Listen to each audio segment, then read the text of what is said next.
Oui, merci Monsieur le Président. Chers collègues, l'élaboration de la carte des formations procède de choix objectifs visant à adapter l'offre de formation aux besoins socio-économiques. Cette prise en compte des réalités repose sur des enjeux forts, la formation et l'orientation restant des clés pour l'emploi qui doivent répondre aux ambitions des territoires, mais aussi tenir compte des besoins futurs de ces derniers en prenant en compte la réindustrialisation et l'agroalimentation indispensables à l'autonomie de nos territoires et plus largement de notre pays.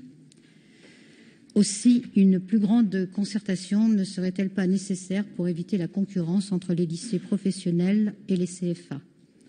Un certain nombre de métiers manuels, notamment, exigent une formation plus pratique que théorique.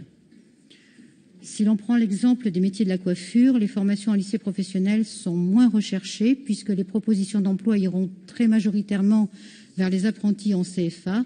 En effet, ces derniers sont immédiatement opérationnels, ayant exercé en alternance au sein d'une entreprise. Mais pour que ce travail collaboratif d'établissement de la carte des formations soit optimal, peut-être serait-il bon également d'écouter toutes les opinions, y compris celles qui divergent des vôtres. En effet, lors de la session plénière du 17 septembre 2020, notre groupe s'était interrogé sur l'ouverture d'une mention complémentaire technicien des services de l'énergie climatique au lycée Val-de-Cher de Saint-Aignan. Force est de constater que cette ouverture, qui venait en doublon, comme nous l'avions souligné à l'époque, entraîne aujourd'hui la fermeture de la section MC4 concurrente, ouverte de surcroît dans le même lycée, sans parler des formations plus ou moins concurrentes des BTS dans la région.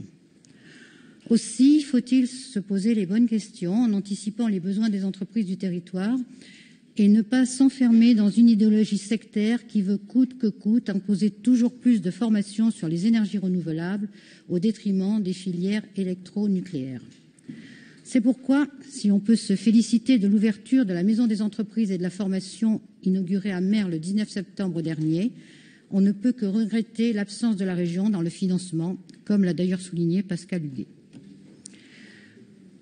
Au Rassemblement national, nous sommes pour une écoute plus attentive des demandes des OPCO pour mettre en avant les métiers liés aux filières d'électronucléaire, l'Union européenne elle-même ayant admis qu'il s'agit d'une énergie verte. Si nous ne formons pas aujourd'hui dans ces métiers d'avenir, les entreprises locales et régionales devront demain aller chercher leur main-d'œuvre hors région, si ce n'est pas à l'étranger. Aussi, pour répondre aux besoins de l'industrie et de l'économie du futur, il nous faut avoir une vision stratégique orientée dans des secteurs transversaux et génériques comme la plasturgie, l'électronique, la robotique ou la mécanique de précision qui font la force de nos territoires. Je vous remercie.